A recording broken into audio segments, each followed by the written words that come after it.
Di matematika belajar kali ini kita akan membahas matematika kelas 12, yaitu mengenai analisis bangun ruang. Nah, pada pertemuan kali ini ada dua yang akan kita bahas, yaitu pengertian titik, garis, dan bidang, serta hubungan titik, garis, dan bidang di dalam bangun ruang. Nah, untuk yang pertama itu adalah titik. Nah, bisa dilihat di sini, titik itu dilukiskan dengan noktah atau tanda silang, atau juga ditulis dengan huruf besar seperti A, B, C, dan seterusnya. Jadi kalau misalkan ini kita sebut dengan titik B, atau ini kita sebut dengan titik Q. Nah, untuk yang kedua kita akan masuk ke garis, atau yang kita bahas kali ini adalah garis lurus. Jadi garis merupakan himpunan titik-titik yang anggotanya terdiri lebih dari satu buah titik. Nah, panjang dari sebuah garis itu adalah tak hingga ya. Jadi sebuah garis ini juga biasanya dilukiskan dengan wakil dari garis itu. Nah, bagaimana pemberian nama dalam sebuah garis? Itu dengan menuliskan wakil atau titik-titik pada ujung garis itu. Seperti ini dia. Titik pada ujung garis, maka ini kita sebut dengan garis AB. Sedangkan garis juga bisa dituliskan dengan perwakilan huruf kecil. Nah, seperti ini. Ini disebut dengan garis G. Nah, pada bidang.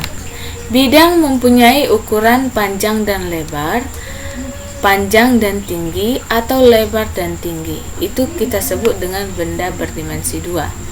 Nah, kalau tadi titik dan garis itu adalah benda berdimensi 1 ya. Nah, luas suatu bidang besarnya itu tak terbatas. Karena itu gambar sebuah bidang biasanya dilukiskan dengan wakil bidang itu. Nah, pemberian nama suatu bidang itu dapat menuliskan pada pojok bidang itu dengan huruf Latin seperti W, X, V, atau huruf khusus seperti alfa, beta, atau gamma, dan seterusnya. Seperti ini.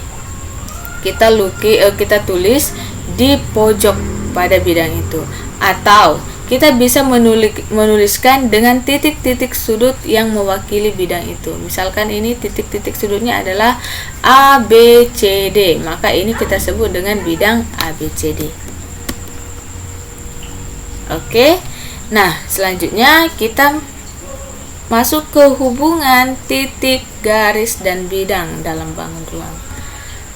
Di sini untuk yang pertama itu adalah hubungan titik dan garis. Jadi, apa sih hubungan titik dan garis?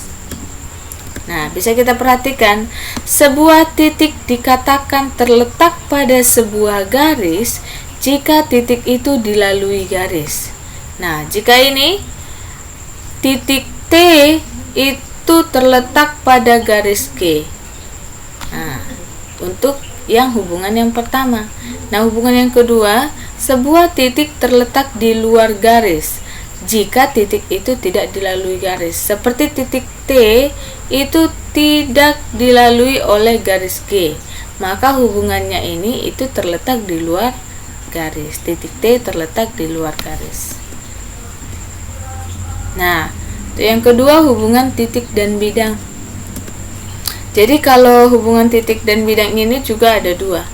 Sebuah titik dikatakan terletak pada sebuah bidang jika titik itu dilalui bidang.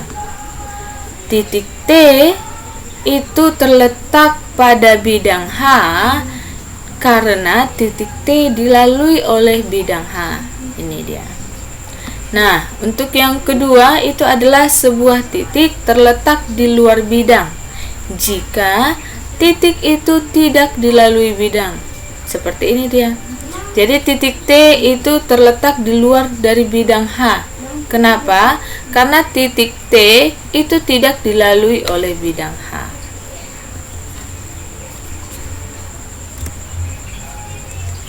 Nah, selanjutnya itu adalah hubungan garis dengan garis. Hubungan garis dengan garis itu yang pertama, dua garis dikatakan berpotongan jika garis itu sebidang dan mempunyai satu titik persekutuan. Nah, kita di sini memiliki garis M, ini dia, dan garis L. Syaratnya ini dikatakan berpotongan jika terletak pada satu bidang. Ini terdapat pada bidang yang sama, yaitu bidang apa? Bidang V, ya. Dan mempunyai satu titik persekutuan. Yang dimaksud dengan satu titik persekutuan ini adalah titik potong. Jadi garis M dan garis L berpotongan di titik P. Oke. Nah, yang kedua, dua garis dikatakan sejajar di sini jika dua garis itu sebidang, yaitu pada bidang V dan tidak mempunyai titik persekutuan. Jadi jika kita perpanjang garis M sepanjang-panjangnya dan garis L juga kita perpanjang, maka kedua garis ini tidak akan mempunyai titik persekutuan atau titik potong. Maka apa kesimpulannya? Titik M dan titik L adalah sejajar. Nah, selanjutnya adalah hubungan garis dan garis, masih dengan hubungan garis dan garis ya, dengan yang sama ya, yaitu dua garis dikatakan bersilang jika dua buah garis tidak sebidang. Jadi ada dua garis di dua bidang yang berbeda, garis M pada bidang W dan garis L pada bidang V. Atau melalui kedua garis itu tidak dapat dibuat sebuah bidang datar. Ini dia ya contohnya. Nah, hubungan garis dan bidang. Hubungan garis dan bidang itu yang pertama adalah sebuah garis dikatakan terletak pada bidang jika setiap titik pada garis terletak juga pada bidang. Jadi seperti ini, garis M itu terletak pada bidang V. Kenapa? Karena setiap titik pada garis M itu berada di bidang V ya, bidang V. Begitu juga dengan garis L, setiap titik pada garis L terletak pada bidang V, sehingga ini dikatakan garis yang terletak pada bidang. Nah, yang kedua itu adalah sebuah garis dikatakan memotong atau menembus bidang jika garis dan bidang mempunyai satu titik persekutuan dan titik itu disebut dengan titik potong atau titik persekutuan. Jadi kalau di sini dikatakan menembus jika garis seperti garis M itu menembus bidang jika garis dan bidang mempunyai satu titik, yaitu satu titik di mana? Ambil aja di sembarang ini misalkan. Gitu dia ya. Begitu juga dengan garis L.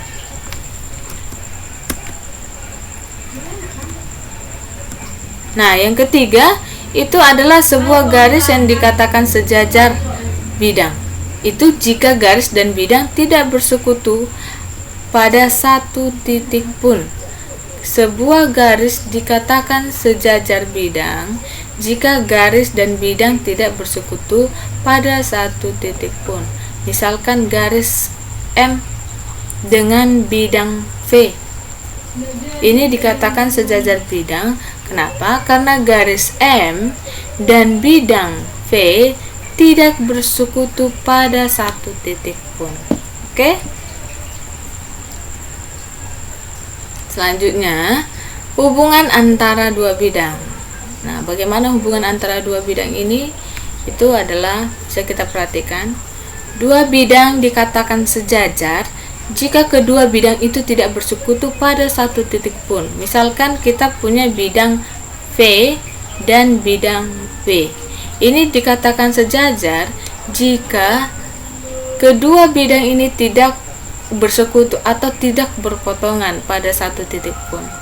Artinya kalau kita perluas pun bidang ini, kita perbesar ke bidang W dan juga bidang V kita perbesar, mereka tidak akan bersekutu ya, maka dikatakan sejajar.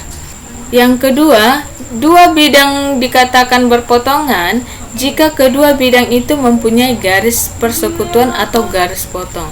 Nah, perhatikan pada gambar berikut, bidang V dan bidang W dikatakan berpotongan jika memiliki garis persekutuan. Garis persekutuan manakah itu? Ini dia. Ini dia garis persekutuannya atau garis potong. Jadi berupa perpotongan antara dua bidang itu adalah sebuah garis ya.